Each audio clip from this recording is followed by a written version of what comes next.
This is problem 14-105. It is on page 761. Two air streams are mixed steadily and adiabatically. What does that mean, adiabatically? Well, that means with no heat transfer.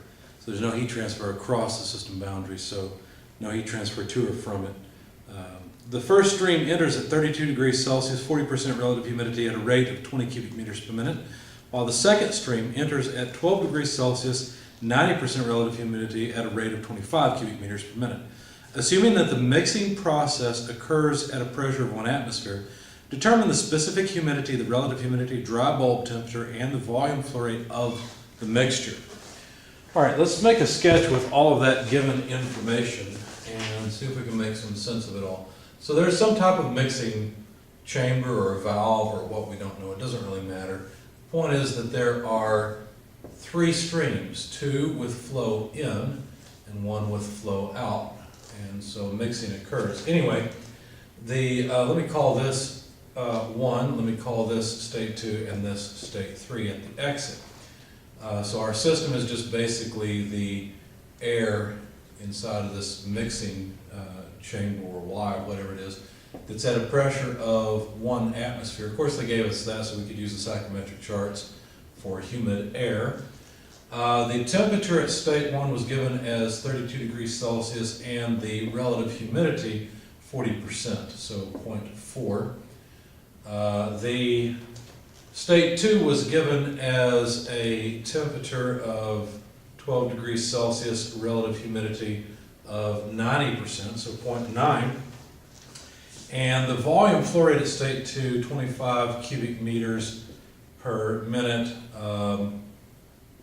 Volume flow rate at state 1, I forgot to write down, that was 20 cubic meters per minute. So there are the volume flow rates as well as everything we would need in order to find out anything we want about state 1 and state 2. And we're supposed to find the absolute humidity at the exit, the relative humidity, the temperature,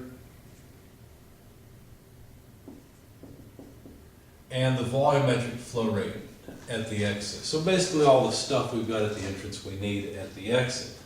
Now, if you go and you look at the psychrometric chart, look at 12 degrees Celsius on the x-axis, and then look for a 90% relative humidity, you will find that the absolute humidity at state 2 is 0.008 kilograms of water per kilogram of dry air. If you do the same thing for state 1, so look at a temperature of 32 degrees, a relative humidity of 40%, you'll find the relative humidity is 0.012 kilograms of water per kilogram of dry air. By the way, while you're there, it's a good idea to look up enthalpies. You can imagine that we're going to use an energy balance here, especially to find the temperature at the exit. So let's go ahead and look up enthalpies. So 32 kilojoules per kilogram is what I read off of the psychrometric chart for the entrance 2. And for entrance 1, I found an enthalpy of 63 kilojoules per kilogram. And again, these are all just read off of the psychrometric chart. Okay, what else? Volume, or specific volumes. I grabbed those two while I was there. So specific volume of state 1, 0.881, and that is cubic meters per kilogram. For state 2, specific volume 0.818 cubic meters per kilogram as well. All right, so since I needed to deal with energies and masses, I thought I probably better go ahead and calculate the mass flow rates. So the mass flow rate of the air coming in at state 1 would be the volumetric flow rate divided by the specific volume. I won't plug in the numbers, you can see what they are. 20 divided by 0.881. When you plug those numbers in, you get about 22.7 kilograms per minute for the mass flow rate of the air at state 1. For state 2, you have to take the volumetric flow rate there divided by its specific volume, not at 1. And so then that would be just, let's see, where is it? 25 divided by 0.818. When you do that, you get about 30.6 kilograms per minute of the air flow rate for state 2. All right. Excuse me. So if you want the mass flow rate of the air leaving, just add m dot A1 and m dot A2. I was looking for that here on my sheet. I thought I must have done it somewhere, but maybe I did not. I know that's not one of the questions. Yeah, I did. Here it is. Okay, I'll go ahead and write it down since I was thinking about it. So if you just add these two mass flow rates together, you'll get the mass flow rate of the air out in state 3, and that comes out to 53.3 kilograms per minute. Okay, so a simple addition while we're right here. Now, if we want the volumetric flow rate at the exit, which is one thing they've asked for, we need to take this and turn it around, right? So basically, we need to take the mass flow rate at 3 and multiply it by the specific volume of state 3. So we better figure out state 3. Notice we need state 3 to get all this other stuff anyway.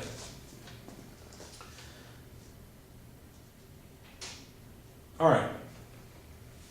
So I need to use a mass balance and an energy balance to solve this. So let's start off with the mass balance.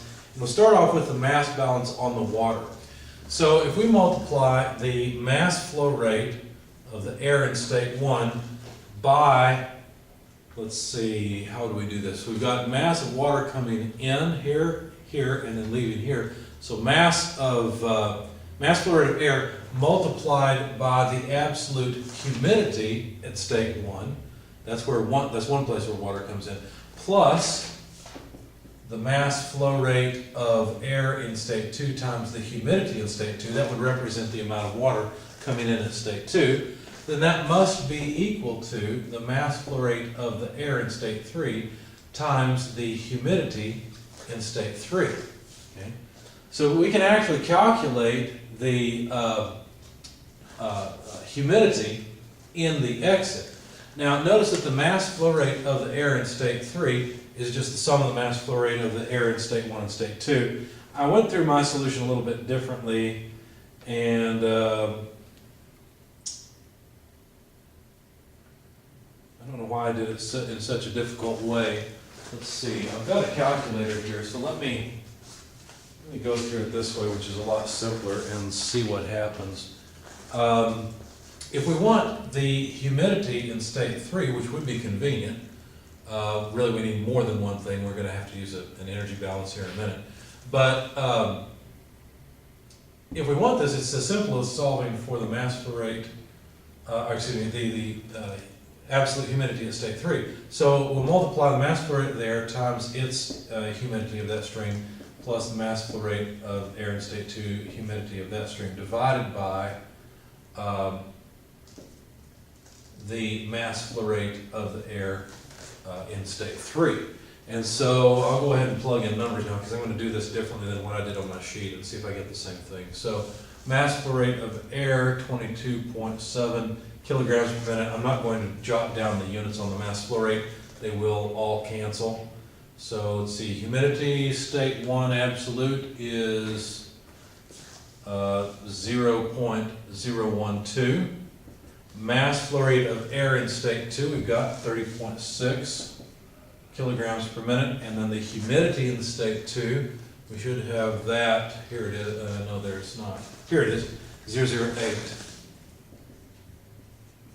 And then for the mass flow rate at state 3, 53.3 kilograms per minute. Let's see if I get the same thing. 22.7 multiplied by 0.012 plus 30.6 times 0.008, and then divide that by 53.3, and I get a humidity of 9.703 times 10 to the negative third, and this would be kilograms of water or vapor, water vapor, divided by kilograms of air, so per kilogram of dry air. Now let's write this the same way as I've written the other humidities. So 0.0097 or so would be the same number rounded off similarly. And that does make sense. The humidity coming in at 2 is less than the humidity coming in at 1. They sort of average out, so that makes sense. The volume flow rates are similar, so I would expect to get sort of this is basically just a weighted average is what it really is. So I think that's okay, and when I solved this before, Yeah, that's the same thing I got before. I don't know why I went such a difficult way before, but I did. Oh, I know what I did. I combined the mass and energy balance rather than separating them. I think it's easier to understand separate. So omega-3 we've solved for with a mass balance. So 0.0097. And let me just note MB. So I used a mass balance to get that. Let's see, we've got the mass flow rate in 3. Before I erase it, and that's the mass flow rate of just the air in 3. Before I erase it, I want to jot it down so that we can use it later if necessary. Okay, so that's the use. Let's see. That's the use of equations that we've written so far. And now that I've used a mass balance, notice I still only have one piece of information really about the exit state. It's the absolute humidity. I don't know the temperature. I do know the mass for it, but I don't know the specific volume, so I need more state information. So now I'm going to try an energy balance. Now the energy balance, how would I write that? Well, let's see. If I know the mass flow rate of the air at state 1 and multiply it by the enthalpy of that humid air, then this would represent the rate at which the humid air in state 1 brings energy into the control volume. If I then add to that the mass flow rate of the air in state 2 times the enthalpy that air carries in, well, now I'm representing the energy flow rate carried in by the humid air mass that comes in at state 2. Well, that must be equal then to the mass flow rate of the air in state 3 times the enthalpy in state 3. And what this will do is allow me to solve for the exiting enthalpy. In fact, the exiting enthalpy will look a lot like our mass balance equation.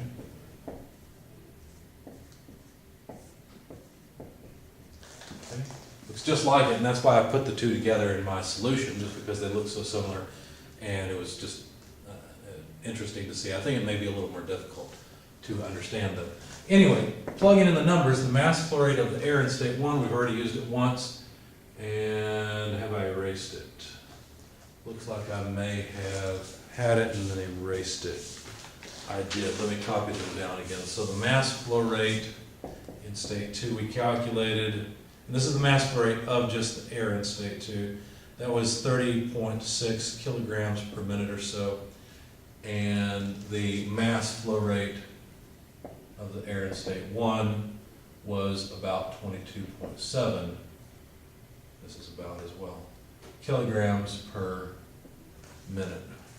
Okay, so anyway, plugging in all the numbers, mass flow rate of air, state 1, 22.7 kilograms. Notice I'm not going to use units again with the mass flow rates because it would just cancel anyway. Enthalpy in state 1, we had that before. That was 63 kilojoules per kilogram. Plus the mass flow rate in state 2, which was 30.6 kilograms per minute, same units as before. We need the enthalpy in state 2, and that is right here, 32 kilojoules per kilogram, divided by the mass flow rate out in state 3, 53.3 kilograms per minute, so of course the units go away. So now let me plug this into the calculator and see what we get. So let's see, 22.7 multiplied by 63 plus 30.6 multiplied by 32 equals, and then divided by 53.3, tells me that the enthalpy at the exit is 45.2 or so kilojoules per kilogram. So now that we have the exit enthalpy, 45.2 kilojoules per kilogram, and again that enthalpy should end up being between H1 and H2. It is, so I believe that should be correct. And when I calculated this before, did I get the same thing?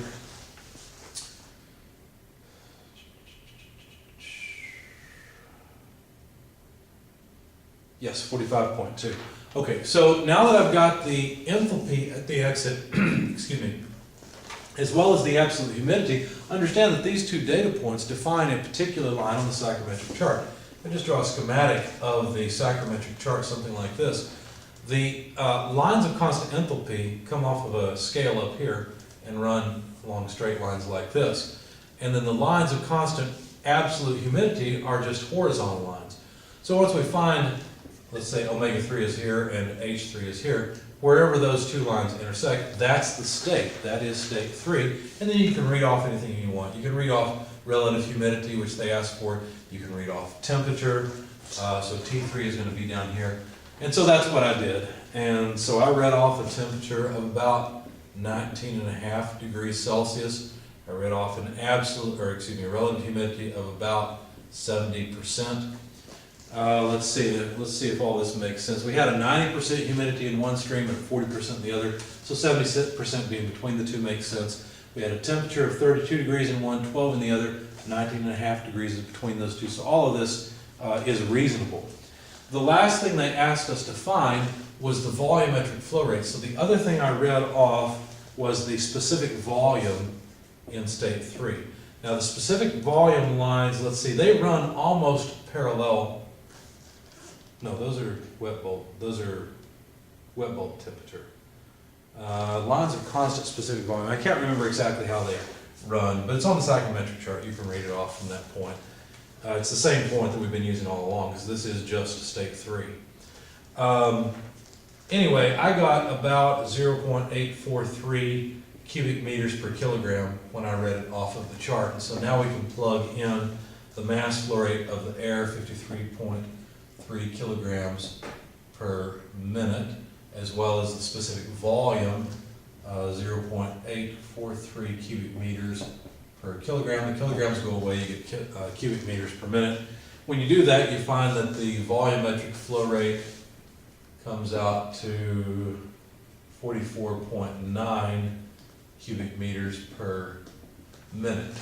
Okay, so notice that you can't just add the 20 and the 25 and get 45. It's not quite 45, right? Because these two streams have mixed, and so the specific volume has changed. Even though the pressure is the same, the streams have mixed, and so the density has changed somewhat. Not a lot. Both the water vapor and the air acting as ideal gases. But again, you can't just add these two volumetric flow rates because the specific volume changes enough to throw it off. So here are the things they asked for: temperature, relative humidity, and volume flow rate at the exit.